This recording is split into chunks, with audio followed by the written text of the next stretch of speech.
Hello. Everyone have a good lunch? Yeah? All right. So I'm Mark Elmore. I am the lead print technician for Southern Illinois University. Myself and Richard Smith, we're going to go through our experiences of conducting a fleet swap, a server upgrade, and of course beta testing. Right? I'm Richard Smith. I manage the campus-wide printing services as well as handle software licensing for the campus, as well as some web development and other odd duties at times. So while we're here today, we're here to basically just share our experiences. We're a small to medium-sized education institution, share our experiences that we had with Beacon and Beta, as well as our unit print system we've been using for years, and how we've went through and upgraded our printing fleet. And also to discuss how we plan on using these products to help better the print environment at our campus overall in the future. To begin, let's go through a little bit of demographics on the university. Located in Southern Illinois, about 6 hours away from Chicago. This is all IPES data here. Just under 18,000 students, about 15,000 of them are full-time. We have over 5,000 staff at the Carbondale campus, and there's about 19.5 million pages per year that are printed through our copy and print service. Our area that we handle is just the student side, and that is itself is another million pages per year on top of that. Our environment at SIU is largely decentralized, but it is a hybrid environment. We have a large and growing central IT platform, but a lot of this university is still decentralized, so that kind of adds in a little bit of logistics and some other kind of issues there I'm sure a lot of you guys deal with on a daily basis as well. Campus-wide printing services, we started in 2006. We've been using Uniprint. I think we're one of the first universities in the country to have it back in the 90s. We had random various vendors that have used the service over the course of some years. And in 2006, we took that back in-house and developed campus-wide printing services. Like I said earlier, we're responsible for most student printing on campus. There's still students who have their own local devices, some departments that have their own printers that they use. They give free prints basically to their students, research labs, things of that nature. Since inception, we've always been operating a cost recovery model. We've never had free prints. We never had a quota that we gave to users. It's always been pay for print basically from the very beginning. Part of that in because of using the Uniprint system right off the bat. Prior to this fleet swap in 2014 in the fall, we leased all of our printers. We have various 1 to 3 year contracts with various vendors, various people. Campus-wide printing services pretty much use the same vendor throughout that time. And like I said earlier, we've used Uniprint the whole time. So why are we going to change? First thing, the contract was ending. Every time a contract ends, we want to go ahead and reassess, printing on campus, what we're doing, what we can make better. At the end of the day, after all the research, we figured out it was more cost effective in our situation. Just in terms of printer price alone, we're saving $20 a month per letter size printer and about $70 a month for all of the 11 by 17 printers. And we also have a slightly cheaper cost per page across the entire fleet. In addition to this, we actually have faster response time since we handle all of the maintenance as well on the equipment. It basically diminishes it by a day or two for any kind of response. And finally, to my regards, some of the most important things, just because it's an education institution, anyone in student, we always try to get students involved in everything that we do at various levels, and being able to get the students involved and be able to utilize this, because whatever they get out in the field and graduate and get a real job, this will give them a little bit of hands-on experience of what it's going to be like in a corporate world. Go through a little bit of our preparation. Like I said, reassess our needs. Then we look at cost estimates from various vendors, various things that we're doing. Then meet with the vendors, acquire test devices, and finally perform the testing. The map over here to your right shows the 20 buildings on our campus that have printers in there. We have about 40 printers in total throughout the campus. Our campus size here is about 1,100 acres, mostly wooded area. Part of the assessment process, this is pages per week that are printed on 36 of our printers that we had. As you can see, there's some that are utilized a little bit better than others, some of that are more or less overutilized in some regards. The 3 that you see somewhat outliers there, that's in our library where a lot of the printing happened. That kind of fluctuated over time. That's part of our reassessment process. There's a few other printers in here that used to have that flipped back when our library was underneath construction for about 4 or 5 years. So every time we have to do anything with printing anything else on campus, we have to change a few things. Part of the cost estimates that we went through, here's printing over the course of a couple of years on various printers. We were charging 50 cents a page for color printing. We had color printers. All of our fleet is color capable. Only 3% of our volume was actually color printing. So that was something that we had to take into account when we were looking at the new fleet, was do we continue to use printing, color printers across campus? Do we only use them in the high utilization areas? What do we do with this? And on the right there is some comparables with other universities in Illinois and the Midwest that we found, and how much they were charging per page. That we basically looked at that and the numbers that we're charging.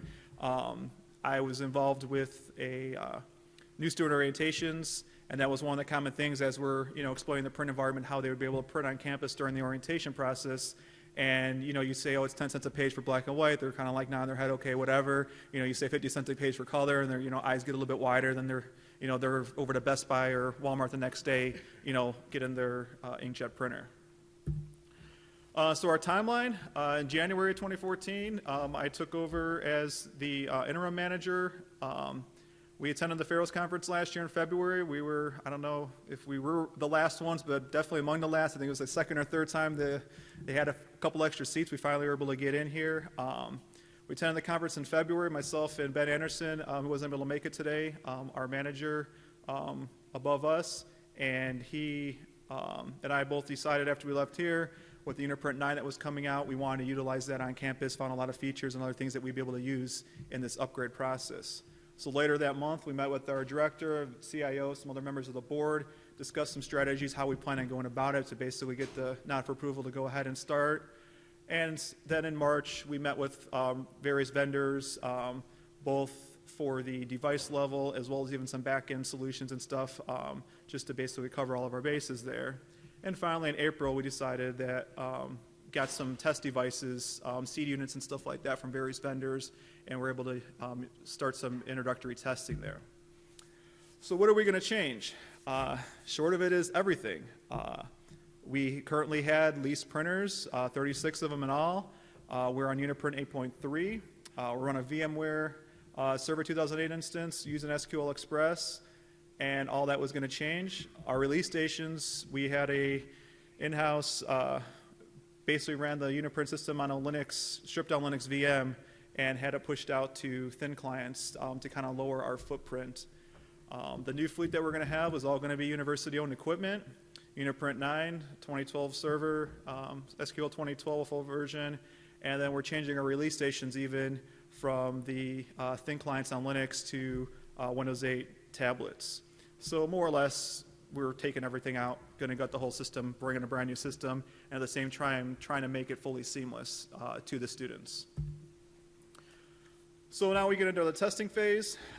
In late April, we added some of the devices that we got as seed units. We put them into our current production 8.3 environment that we had, made sure everything was going to work good with that. Late April, we determined that no matter what vendor we're going to go with, unless we're going to go with the exact same model of printers, there was going to be driver issues. We're going to have drivers mismatches no matter what we went with, and that was going to be something that we would have to deal with. Part of that reason is because at our campus, out of any of the 20 buildings that they go to, any of the 40 printers, they only see these two printers here. They either see the black and white or they see a color printer. If they're going to send a nice color job and they send it to the black and white queue, they don't have to remember to click monochrome. It was just an easy thing. So all of our drivers are a little bit kind of tweaked in order to make that work.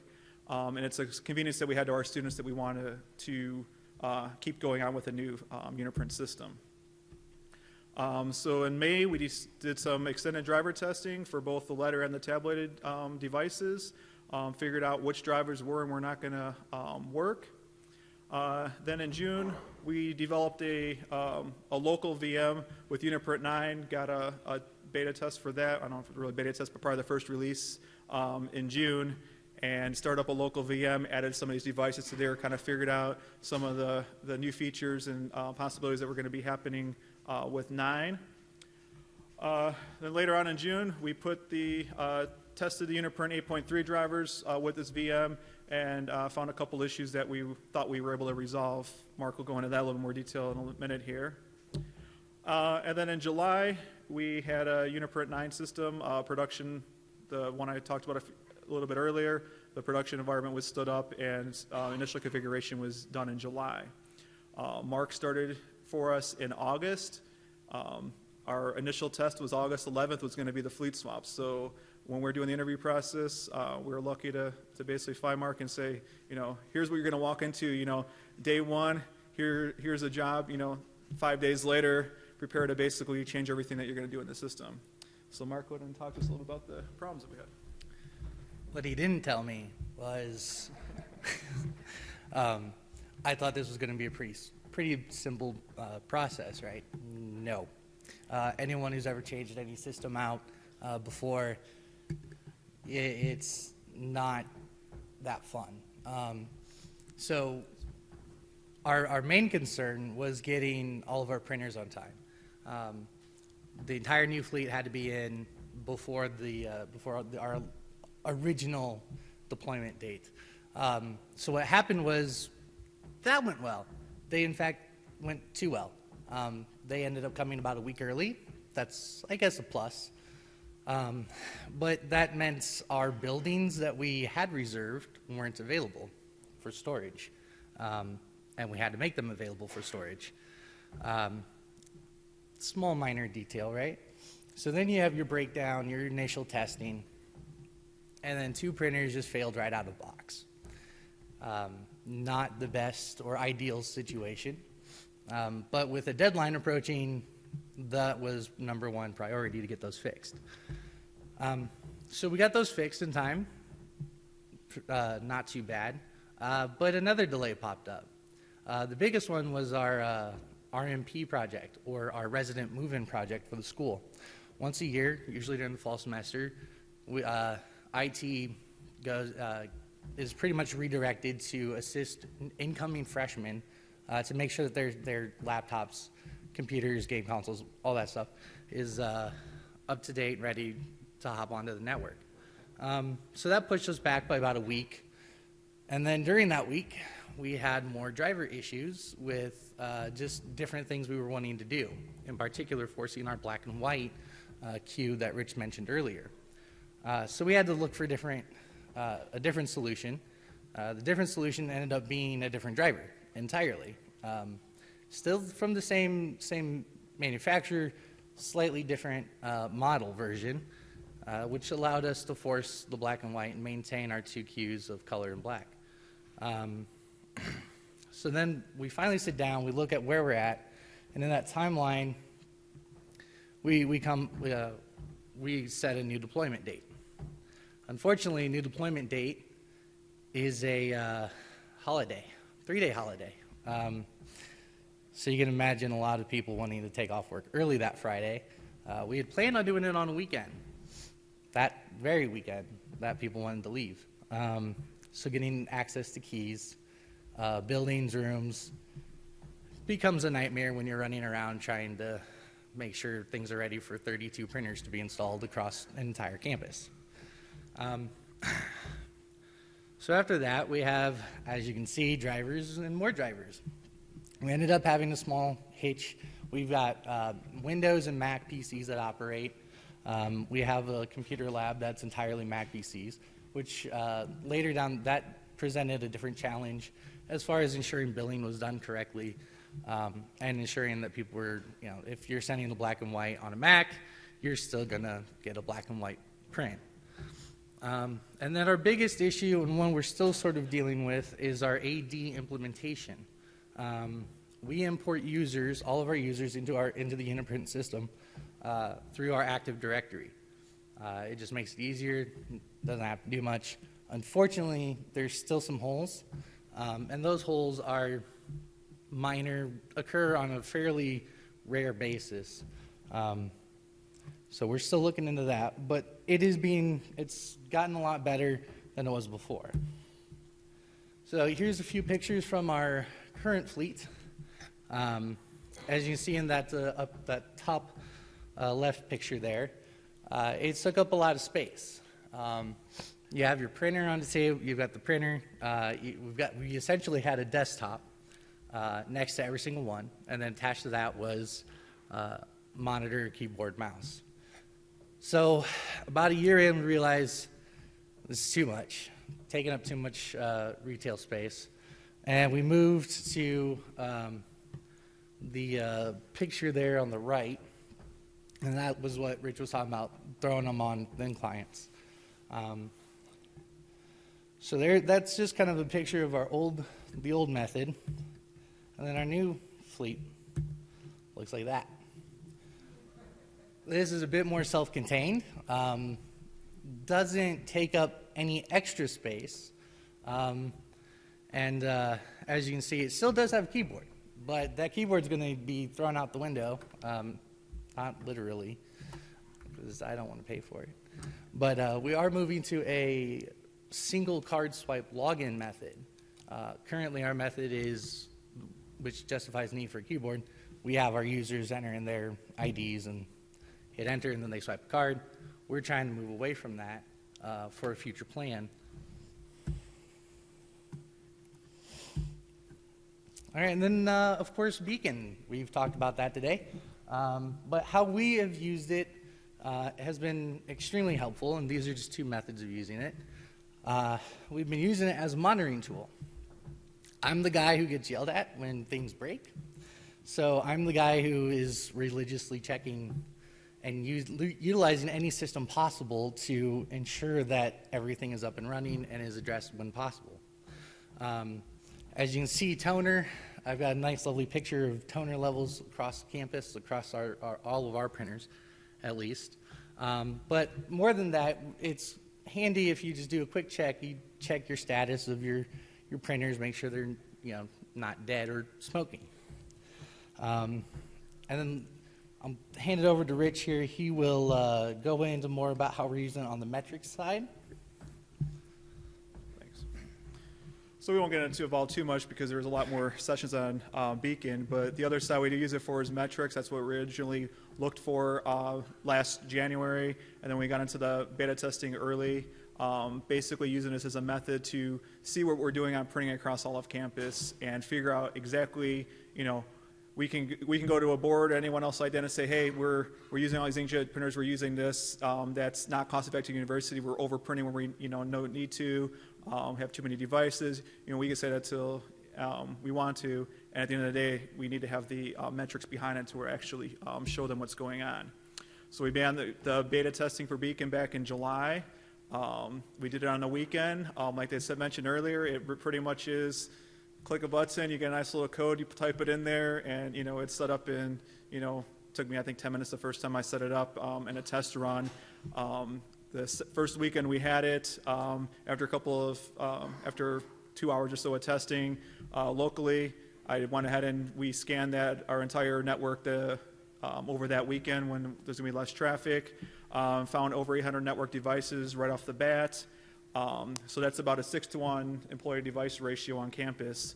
And about a quarter of these devices are part of the estimated 19.5 million that we have that's part of what we call managed devices. That's a separate copy and print contract that we have on campus. So we already knew where that volume was going to come from there. So that's only a quarter of our network that we actually knew about before initially deploying Beacon.